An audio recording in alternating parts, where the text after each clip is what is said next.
Show off করার জন্য কি লাখ টাকার স্মার্টফোনই প্রয়োজন? আপনি কিন্তু টেকনো স্পার্ক 10 প্রো এটির মাধ্যমে কিন্তু শো অফ করতে পারবেন এর ডিজাইনের জন্য। প্রথম দেখায় যে কারো নজর কাড়বে এই স্মার্টফোনটা আমি শিওর মিন্স এর ডিজাইনের জন্য। আমাকে যদি কেউ এখন জিজ্ঞেস করে যে ভাইয়া 2022 সালে বাজেট রেঞ্জের মধ্যে সেরা সেলফি ক্যামেরা স্মার্টফোন কোনটা ছিল, তাহলে আমি অবশ্যই তাকে বলবো যে টেকনো স্পার্ক 9 প্রো বাজেটের মধ্যে। দেন 2023 সালে যদি এসে কেউ আস্ক করে যে বর্তমানে বাজেট রেঞ্জের মধ্যে সেরা সেলফি স্মার্টফোন কোনটি, তাহলে আমি অবশ্যই তাকে বলবো যে টেকনো স্পার্ক 10 প্রো, কারণ খেলাটা ঘুরে গেছে ভাইয়া টেকনো স্পার্ক 10 প্রো লঞ্চ হওয়ার পথে। এই স্মার্টফোনটির বাকি বিস্তারিত থাকছে এই ভিডিওতে, পুরো ভিডিও জুড়ে থাকছে আমরা ওটিপি টিমটি। সো গাইস, ভিডিওটি শুরু করার আগে যে কথাটি না বললেই নয়, আপনি যদি OTP means online take pro Bangla এই চ্যানেলে এখনো নতুন হয়ে থাকেন, তাহলে please online take pro Bangla চ্যানেলটি সাবস্ক্রাইব করে হয়ে যাবেন এই চ্যানেলে ফ্যামিলি মেম্বার এবং পাশে থাকা বেল আইকনটি অল করে দিবেন। সো গাইস, আজ যারা ইন্ট্রো গল্প বাদ দিয়ে মূল ভিডিওতে ঝাঁপিয়ে পড়া যাক। প্রথমেই তো কথা বলা যাক এই স্মার্টফোনের আনবক্সিং এর ব্যাপারে। বক্স নিয়ে কথা বলে এটা সেম আগের মডেলের মতন মিন্স টেকনো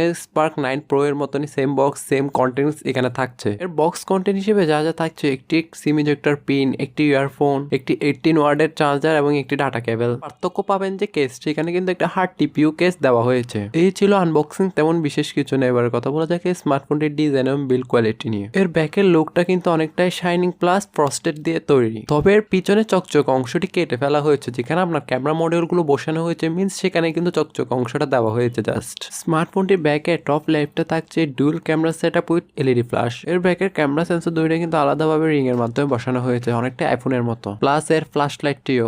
নিচের দিকে থাকছে স্মার্টফোনটির ব্র্যান্ডিং এবং ক্যামেরা মডিউলে আপনার 50 মেগাপিক্সেলের এআই ক্যামেরা এর লেখাটি কিন্তু মেনশন করেছে। এই স্মার্টফোনটির থিকনেস করা হয়েছে 8.4 মিলিমিটার এবং ওজন করা হয়েছে 208 গ্রাম। স্মার্টফোনটির আপ এবং ফ্রন্ট আপনি ফ্ল্যাট দেখতে পাবেন, এই বক্সি টাইপের ডিজাইন এবং এর ব্যাকে কিন্তু ব্যবহার করা হয়েছে গ্লাস। তবে আমি ডিজাইনের দিক দিয়ে টেকনো স্পার্ক 9 প্রো এটা একটু বেশি পছন্দ করি। এবারে কথা বলা যাক এই স্মার্টফোনের ডিসপ্লের ব্যাপারে। আপনি যখন এই স্মার্টফোনটির ডিসপ্লেটিকে অন করবেন তখন প্রথম আপগ্রেড দেখা যাবে এর 5 হোল ডিসপ্লেতে। মিন্স এই স্মার্টফোনটিতে কিন্তু একটা 5 হোল ব্যবহার করা হয়েছে। যদিও এ ধরনের ডিসপ্লে দীর্ঘদিন ধরে মূলধারায় পরিণত হয়েছে, দামের অনেক স্মার্টফোনে কিন্তু এখন ওয়াটার ড্রপ ডিসপ্লে ব্যবহার করছে, তাই বলতে পারেন এটা একটা আপগ্রেড। এই স্মার্টফোনটি ফ্রন্ট আসলে আপনি 6.8 ইঞ্চির ফুল এইচডি প্লাসের একটি আইপিএস ডিসপ্লে পাবেন, যার রেগুলেশন 1080x2460 পিক্সেল এবং ডিসপ্লেটির স্ক্রিন টু বডি রেশিও হচ্ছে আপনার 85.6% এবং এতে আরো রয়েছে 395 পিপিআই ডেনসিটি।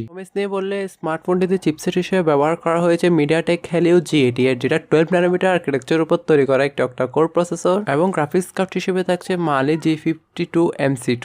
যদিও G88 9 প্রো G85 এর চেয়ে বেশি শক্তিশালী শোনাচ্ছে, তবে কার্যক্ষমতার পার্থক্য আসলে নগণ্য। মিডিয়াটেক G88 এর প্রসেসরটি থাকে স্মার্টফোনটিতে পাবজি মোবাইল আপনি টাইনে টুনে এইচডি গ্রাফিক্সে 30 FPS এ রেখে খেলতে পারবেন। তবে হাই ইন্টেন্সিটি যেসব গেম রয়েছে যেমন ধরুন জেনশিন ইমপ্যাক্ট, ওইটা আপনি লো গ্রাফিক্সে রেখে খেললেও অনেক ল্যাগ আর ফ্রেম ড্রপসের দেখা দিবে। তবে আমি সাজেস্ট করবো যে স্মার্টফোনটিতে হাই ইন্টেন্সিটি গেমগুলো না খেলার জন্যই। ওএসএস অপারেটিং সিস্টেম নিয়ে বললে স্মার্টফোনটিতে থাকছে Android 13। UI means user interface নিয়ে বললে এখানে থাকছে HIOS 12.6। এবারে কথা বলা যাক এর মেইন চমকের ক্যামেরা নিয়ে। প্রথমে কথা বলা যাক এর সেলফি ক্যামেরা নিয়ে। এই স্মার্টফোনটি ফ্রন্ট আসলে আপনি 32 মেগাপিক্সেল একটি সেন্ট্রাল 5 হোল সেলফি ক্যামেরা পাবেন।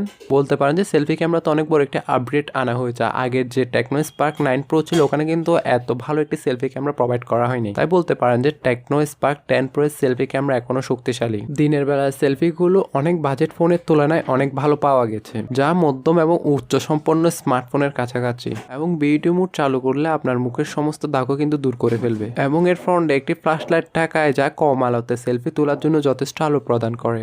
সেলফি নিয়ে বললে ওভারঅল আপনি বলতে পারেন যে বাংলাদেশে এমন কোনো প্রাইস রেঞ্জের মধ্যে কোনো স্মার্টফোন নেই যে এই স্মার্টফোন থেকে ভালো আপনি সেলফি ক্যামেরা আশা করবেন। ব্যাক আসলে আপনি 50 মেগাপিক্সেলের মেইন ওয়াইড সেন্সর পাবেন, যার অ্যাপারচার 1.6। তার সাথে সেকেন্ডারিতে দেখছি একটি আনস্পেসিফাইড ক্যামেরা ফিচার নিয়ে বললে এখানে থাকছে dual LED flash, HDR, panorama etcetera etcetera. এবং ব্যাক ক্যামেরা দ্বারা আপনি সর্বোচ্চ 1080p-তে 30 fps এর ভিডিওগুলো শুট করতে পারবেন। সেলফি ক্যামেরা ফিচার হিসেবেও থাকছে ডুয়াল এলইডি ফ্ল্যাশ এবং সেলফি ক্যামেরা দ্বারা আপনি সর্বোচ্চ 1080p-তে 30 fps এর ভিডিওগুলো শুট করতে পারবেন। ওভারঅল ব্যাক ক্যামেরা দ্বারা আপনি দিনের আলোতে এভারেজ ছবিগুলো ক্যাপচার করতে পারেন, তবে রাতের আলোতে তেমন একটি ভালো ছবি আশা করতে পারেন না।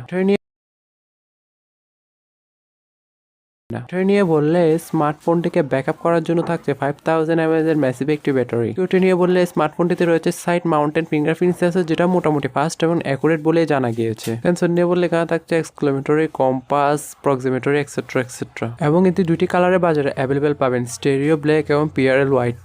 এবার কথা বলা যাক এই স্মার্টফোনটি প্রাইসিং এর ব্যাপারে। স্মার্টফোনটি প্রাইসিং এর ব্যাপারে বলার আগে যে কথাটি না বললেই নয়, এই ভিডিওটি যদি আপনার ভালো লেগে থাকে তাহলে অবশ্যই একটি লাইক দিবেন, এবং তার থেকে যদি বেশি ভালো লেগে থাকে তাহলে প্লিজ শেয়ার করবেন। আর চ্যানেলে নতুন হলে প্লিজ সাবস্ক্রাইব করবেন এবং পাশে থাকা বেল আইকনটি অল করে দিবেন। এর বেস ভেরিয়েন্টের price means 4GB RAM 128GB internal storage. এটির প্রাইস বাংলাদেশে রাখা হয়েছে আপনার 15,690 টাকা, এবং 8GB RAM 128GB internal storage এটির প্রাইস রাখা হয়েছে কিন্তু 17,990 টাকা। তো গাইস আজকের ভিডিও এ পর্যন্ত, আশা করি সবার ভালো লেগেছে। সো গাইস ভিডিওতে বলা প্রাইস এবং স্পেসিফিকেশন যদি চেঞ্জ হয়ে থাকে তাহলে অবশ্যই আমি পিন কমেন্টে দিয়ে দিব, আপনারা অবশ্যই পিন কমেন্টে চেক করে নিতে পারেন।